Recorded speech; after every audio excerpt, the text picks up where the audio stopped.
Top of the morning, everyone. It is February the 7th.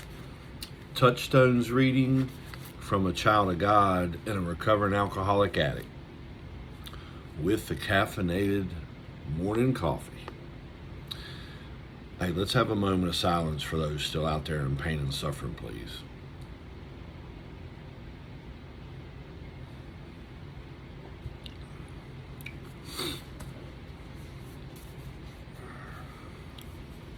Thank you.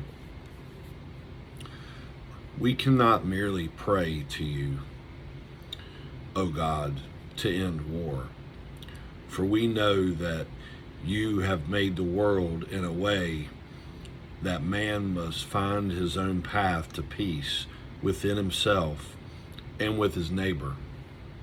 That's from Jack Reimer. Our conscious contact with God can be called prayer. There are many forms of prayer for a man in this program. For some of us, it may take the form of talking to God. For others, it may be silent meditation, observing nature, listening to music, or writing in a journal. We have experienced the healing effect of this relationship. It has allowed us to move out of our willfulness, but we need to take action where we can make a difference. We cannot blame God for every bad thing that happens or simply wait for God to provide all the good we want. Do we see the power we do have to influence our lives? Can we give up our resentments against God for bad things that have happened? I am grateful for what God has given me and more aware of what I can do. Amen. You know, there's a lot packed in here. It's a great reading. I have to have conscious contact with God. He's what's keeping me sane. He keeps me willingness to stay in the program. He keeps me humble. He gives me peace. He gives me air to breathe. Lets me wake up. He's my everything. And if I lose that conscious contact with him, I'll be out there drinking and drugging. You'll see me bellied up to the bar, or at the drug dealer, speed dial, you know. So once I lose that, it's no holds barred, you know. It's a game on. I don't want that life.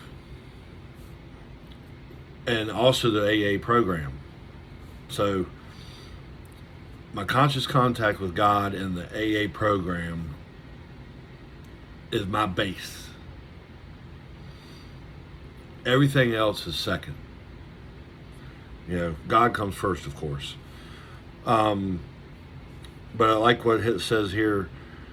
I've never blamed God for anything. It was always me. I was never mad at God. I was never mad at anything. I was the one. Nobody held a gun to my head. You know what I mean? I understand that. And then the power to influence our lives. And I didn't realize the power I had when I was out there drinking and drugging to influence my life for the good. I was influencing my life for the bad, for sure. But here in the last 2 years, God has opened my eyes, and you can do a world of good. You can. I'm happy to know that today. And then, do we see the power we have influenced our lives? Oh, can we give up our resentments? I never had a resentment. I'm grateful for what God has given me and more aware. You know, the awareness. I'm grateful that God has given me the awareness of the feeling of being sober. You know, because I never was sober. I was always getting over a hangover and then starting that pattern all over. So I was never really sober for any length of time until here recently. This is a great feeling. You know, I'm allowed to feel emotions. I'm allowed to feel hurt. I'm allowed to feel being irritated or mad or, you know, just feel in general. So it's amazing. Um, even if it's hurtful, I'm grateful to feel that and not have to go out and drink and drug over it. You know what I mean? So yeah, this is a great reading. I hope you have a safe and blessed day. I love y'all very much. Peace.